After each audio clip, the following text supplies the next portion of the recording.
नमस्कार, आप देख रहे हैं आज तक। मैं हूं आपके साथ नवजोत रंधावा।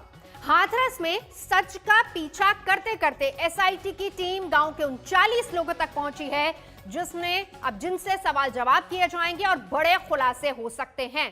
पीड़िता के गांव के 40 लोगों को एसआईटी ने पूछताछ के लिए बुलाया है। ये कल ही तय हो गया था और इसमें वो लोग भी शामिल हैं जो अंतिम संस्कार के वक्त वहां पर मौजूद थे। और इस बीच वारदात के वक्त का 22 सेकंड का एक वीडियो भी सामने आया।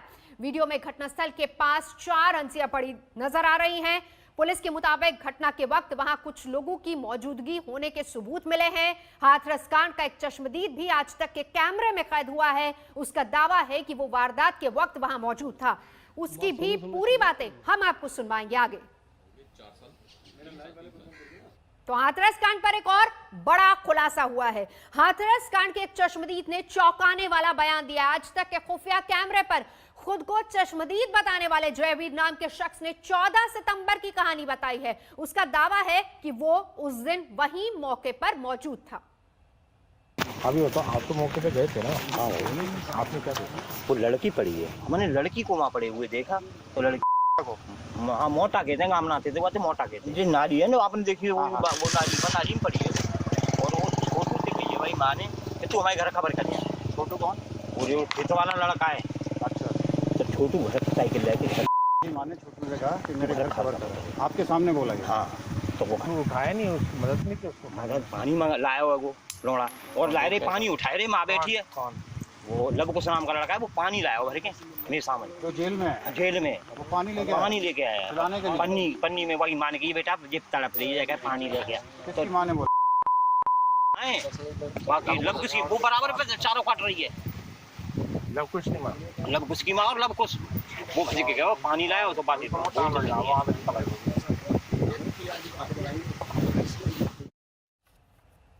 इस वक्त हमारे साथ हाथरस से हमारे दो सहयोगी जुड़ चुके हैं। जितेंद्र बहादुर सिंह, आशुतोष दोनों इस वक्त वहीं पर मौजूद हैं। जैसे जैसे दिन बीतते जा रहे हैं जितेंद्र, नए नए खुलासे, नए नए वीडियोस, नए नए चश्मदीद अब इसमें सामने आ रहे हैं। और इस बीच बड़ी बात यह है कि जैसा कल ही एसआईटी ने कह दिया था कि 40 लोगों को चिन्हित किया गया है, उनसे पूछताछ होगी जो कि वहां चल रही है। अपडेट क्या है जितेंद्र बहादुर सिंह? देखिए नवजोत, सबसे पहले आपको बता दें कि जिस तरीके से आज तक के कैमरे में चश्मदीद ने बताया है कि जो लवकुश है वो पानी लेकर के आया था। मैं आपको यहाँ की ग्राउंड सिचुएशन दिखाना चाहता हूँ कि ये जो घर है ये यहाँ से महज 10 कदम की दूरी पर ये लवकुश का घर है। ये यहाँ घर है उनका और यहीं से जो छत है वो जुड़ी हुई है, जो पीड़ित परिवार है उनका छत है। ये 10 कदम की दूरी पर ये पीड़ित परिवार का घर है और यही दोनों लोग आस पड़ोस में रहते हैं। जब खेत में ये देखा गया कि 14 तारीख को पीड़िता का जो है वहां पर पानी मांगा जा रहा था, तो लवकुश की मां ने अपने बेटे को बोला कि वहां पर पानी लेकर के वो पहुंचे और ये जानकारी मिल रही है कि सड़क के पास से पानी लेकर के आया गया। तो इस तरीके की बात कही जा रही है। इन तमाम चीजों की जो तफ्तीश एसआईटी कर रही है वो भी पूछताछ करने के लिए बहुत सारे जो पड़ोसी हैं, जो आस पड़ोस में रहते हैं, जो गांव में रहते हैं, उन लोगों को पूछताछ के लिए बुलाया है। कई लोगों को नोटिस सर्व किया गया है और उन लोगों से पूछताछ के लिए ये जानकारी ली जाएगी कि आखिर इन दोनों परिवारों के बीच में संबंध कैसे थे। केवल 10 कदमों का जो फासला है इन दोनों परिवारों के बीच में, उस फासले में इतनी जिस तरीके से हैवानियत हुई, उन तमाम चीजों को लेकर के पीड़ित परिवार न्याय की मांग कर रहा है और यही जांच एसआईटी की तरफ से की जा रही है। जानकारी यह भी है कि अंत्येष्टि जिस दिन हुई थी उस दिन किस तरीके से पुलिस ने लापरवाही और जो लोकल एडमिनिस्ट्रेशन है उन्होंने कैसे लापरवाही की, एक वीडियो बना था और उस वीडियो में बहुत सारे चेहरे दिख रहे हैं। उन लोगों को भी एसआईटी ने पूछताछ के लिए बुलाया है। तो उन लोगों के जो घर हैं वो इधर पड़ते हैं और इसी के थोड़ी दूरी पर जहां पर अंत्येष्टि की गई थी वहां पीड़िता का शव जलाया गया था, वहां भी लोगों को पूछताछ के लिए बुलाया गया। तो ऐसी जानकारी मिल रही है और ये तमाम तफ्तीश एसआईटी इसलिए करना चाहती है कि वो अब विस्तृत जानकारी हासिल करके 16 तारीख को अपनी रिपोर्ट देगी और उसके बाद ही तमाम चीजें निकल करके बाहर। जाहिर सी बात है 40 लोग वो जिनका कहीं ना कहीं आस पड़ोस के पहली बात तो लोग और जिनका कहीं ना कहीं इस केस से लगता है कि ताल्लुक है और कोई ना कोई जानकारी मिल सकती है। आशुतोष भी हमारे साथ हैं। इस बीच हम आपको पहले ये बता दें कि हाथरस केस में बहुत सारे पेच अब सामने आ रहे हैं। आरोपी जेल से चिट्ठी लिखकर खुद को बेकसूर बता रहे हैं। हम आपको दोनों ही पक्षों की बात सुनवाते हैं। पीड़ित पक्ष आरोपियों को झूठा बता रहा है तो आरोपी के परिवार का कहना है कि वो बेकसूर हैं। तनी दूर में घास खोद रही, मैं तो किच्चत तो फिर हूँ, मैं तो बेहोश है कि खून खच्चड़े देख के, और मैं प्यास के मरी जाऊँ। मेरी लौड़िया प्यासी के भैया तू घास डाल जाए के, मैं कहा भैया तू घास डाल के एक बोतल में पानी भरी लगी, मैं प्यासी हूँ, मम्मी प्यासी है मेरे बेटा तू डाल जाए के, तब बिजली आ गई है, पानी पे आवे लग गो छोरा, तो टाइम तो लगाते भैंस 8-10 पौ है तो टाइम तो लगेगी, तो लो 1 घंटा आगे में लली स्वतंत्र तो आ रहा है, मम्मी न करो खुद ले सो घर को चलो, प्यास लगे रही, मैं हाँ बेटा मैं न करो खुद रही सो घर को चलेंगे हैं। और जब कब का छिपे बाग में बैठे मोह ऐसी साल होती तो भी बेटी भैया काय भी छोड़ती। बच्चे निर्दोष हैं। लवकुश मेरे पास था, आप लोग क्यों नहीं समझ रहे हो? मेरे पास लवकुश, मैं और मेरा लवकुश बेटा चारा काट रहे थे अपने खेत में।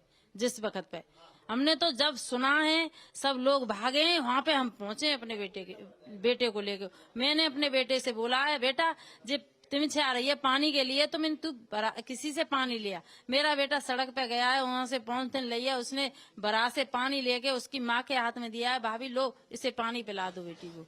वहाँ से भाई उसका पकड़ के ले आया, हाथ पकड़ के सड़क पे बाइक पे बैठा के उसकी माँ उसका भाई थाने ले गया है। मेरा बेटा निर्दोष है। दुनिया ने देखा है वो को पागल थे, जो हकीकत थी वो वहाँ पे सारे लोग इकट्ठे थे, वो सब पागल थे। मतलब कोई अब मैं अपनी बच्चियों को पाल रही हूँ मारने के लिए, क्यों बड़ी हो जाएगी तो उन्हें गला दबा के मार दूंगी, यही तो काम बाकी बचा है।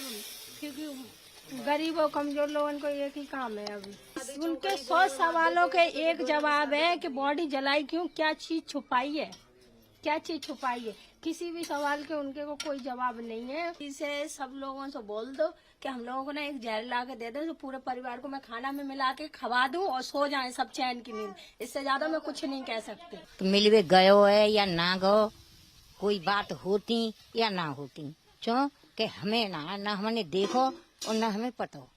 और रामू, हम रामू की कह सकते हैं कि रामू माओ खिलर पे हो, रामू मारो 7 बजे गयो 12 बजे घर आए।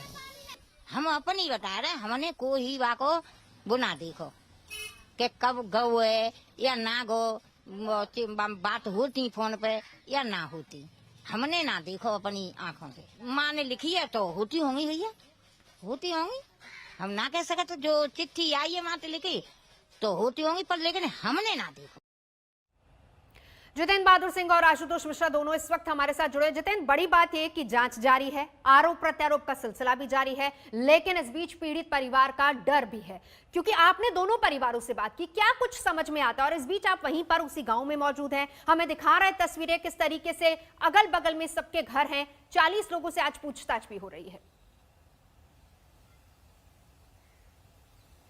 देखिए नवजोत, जो परिवार वाले हैं उनको इस बात का डर लग रहा है कि उनको जो न्याय मिलना चाहिए वो न्याय अभी तक नहीं मिला है। और इस बात को लेकर के जेल से जिस तरीके से आरोपियों की तरफ से चिट्ठियां आने लगी हैं और उस चिट्ठी में ये लिखा जा रहा है कि वो लोग निर्दोष हैं, इन तमाम सवालों को लेकर के जब हमने बातचीत किया जो पीड़ित परिवार है, तो उनका ये कहना है कि अब उन्हीं के ऊपर साजिश रचने के आरोप लगाए जा रहे हैं और उनकी तरफ से ये कहा गया कि उनके खिलाफ इस तरीके की साजिश रची जा रही है। तो ऐसी जानकारी जो पीड़ित परिवार है उनकी तरफ से दिया जा रहा है। वहीं अगर बात करें पूरे इस मामले में, तो जो परिवार में इस तरीके का डर था कि उनको सुरक्षा नहीं मिलेगी, तो सुरक्षा को लेकर के भी यहाँ बड़ी तैयारी की गई। आपको दिखाना चाहेंगे कि पूरा ये जो एरिया है, यहाँ पर सुरक्षा के लिए जो उत्तर प्रदेश गृह विभाग ने पूरे यहाँ पर जवानों को तैनात किया है और 6 से 7 सीसीटीवी कैमरे इस पूरे इलाके में लगाए गए हैं। बाकायदे कंट्रोल रूम भी बनाया गया सीसीटीवी में, और शाम को एक सीनियर ऑफिसर यहाँ पर आते हैं और पूरा जानकारी हासिल करते हैं कि किस तरीके से यहाँ पर कौन कौन से लोग आए थे और कौन कौन से लोग यहाँ से गए हैं। तो सुरक्षा के पूरा एहसास परिवार वालों को इस वक्त कराया जा रहा है और इसके लिए पूरी तैयारी उत्तर प्रदेश पुलिस ने कर ली है। लेकिन जिस तरीके के सवाल और जवाब परिवार वर्सेस परिवार हो रहा है, वैसे में पीड़ित परिवार इस बात को लेकर के काफी खफा है कि उनको अभी तक न्याय नहीं मिला है।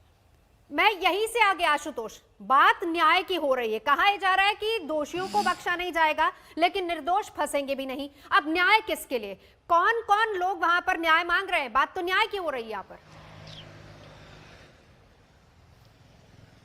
यहाँ तो आरोपी भी न्याय मांग रहे हैं। अब रामू के परिवार से आपने सुन लिया, संदीप के परिवार को आपने सुन लिया, लवकुश के परिवार को आपने सुन लिया। सब कह रहे हैं कि ये तो शामिल ही नहीं थे। एक परिवार तो यहाँ तक कह रहा है हमें बाकियों का नहीं पता, हमारा बेटा शामिल नहीं था। कौन किस आरोपी या उसके परिवार ने आज तक ये कहा है कि उसने आरोप किया है। दूसरी सबसे बड़ी बात, आपको याद है सीबीआई जांच का ऐलान कब हुआ था? आज तारीख क्या है? ये दिन के दिन बीतते जा रहे हैं। मैंने इतने दिनों में कम से कम सीबीआई को यहाँ नहीं देखा है, ना मैंने खबर सुनी है कि सीबीआई ने एफआईआर फाइल कर ली हो, ना ही मैंने सीबीआई को मौका वारदात पर मुआयना करते देखा है। एजेंसी है कहाँ? एसआईटी जांच कर रही थी, एसआईटी की जांच का दायरा बढ़ा दिया गया है। दरअसल परिवार इसलिए भी बढ़ रहा है और ये शक सूबे इसलिए भी बढ़ रहे हैं, लगातार बढ़ रहा है, क्योंकि जिस एजेंसी को जांच का जिम्मा दिया गया, पीड़ित पक्ष जो आरोपी है वो कह रहा था कि ठीक है, हमें सीबीआई जांच पर भरोसा है। अब तो सीबीआई अभी तक दिखाई नहीं पड़ती है।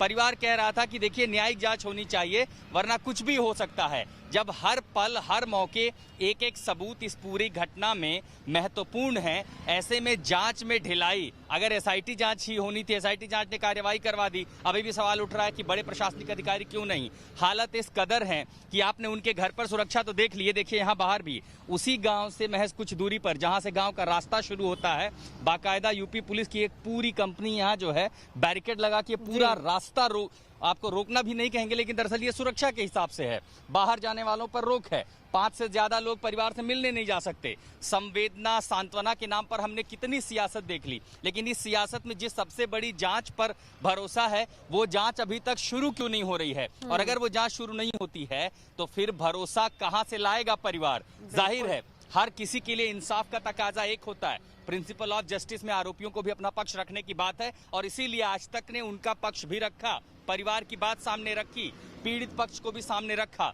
लेकिन इतने सारे सबूतों का दावा किया जा रहा है, इतनी सारी बातें कही जा रही हैं, ऐसे में सबसे बड़ी जांच अभी तक शुरू क्यों नहीं हुई है? दरअसल यही सवाल यहां से उठ रहा है। नवजोत। बिल्कुल आशुतोष और जितेंद्र दोनों हमारे साथ इस वक्त जुड़े हुए हैं, क्योंकि हर दिन नए पहलू, नई नई बातें सामने आ रही हैं। जांच हो रही है, सुरक्षा दे दी गई है, लेकिन तब भी परिवार कह रहा है कि हम सुरक्षित नहीं। और इस बीच न्याय की बात, लेकिन न्याय अब दोनों ही पक्ष मांग रहे हैं। बड़ी खबर पर लगातार नजर बनी रहेगी। रुकेंगे एक ब्रेक के लिए, देखते रहिए आज तक।